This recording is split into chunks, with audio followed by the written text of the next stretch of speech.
Hello guys, welcome to mini vlog అండి. నిన్న January 5th కదండి. సో నిన్న అయితే మా మ్యారేజ్ డే అనమాట. సో నేను, మా హస్బెండ్, పాప అండ్ మా అత్తయ్య గారు మేము నలుగురం అయితే అన్నవరం వెళ్ళామండి.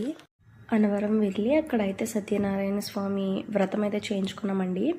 చాలా హ్యాపీ అనిపించింది. స్పెషల్ డే రోజు అంత దేవుడి బ్లెస్సింగ్స్ ఈ రూపంలో మాకు దక్కాయని చెప్పి.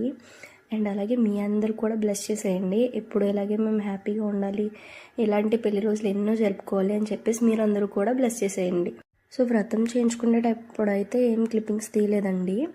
ఎందుకనంటే మేము 1500 టికెట్ తీసుకొని వెళ్ళాము. సో అక్కడైతే వ్రతం అక్కడే చేసేసి దర్శనంకి డైరెక్ట్గా పంపించేస్తారనమాట. దర్శన లైన్లోకి అయితే మొబైల్స్ అలో చేయరు. సో మేము ముందే మొబైల్స్ బయట పెట్టేసేసి వెళ్ళిపోయామన్నమాట. సో అందుకని వ్రతం చేయించుకునేటప్పుడు అయితే క్లిప్పింగ్స్ ఏం తీయలేదండి. వీడియో నచ్చినట్లయితే లైక్ చేయండి అండ్ అలాగే మీకు ఒపీనియన్ అనేది కామెంట్ చేయండి అండ్ అలాగే ఛానల్కి అయితే సబ్స్క్రైబ్ కూడా చేసుకోండి please. Thank you guys, bye.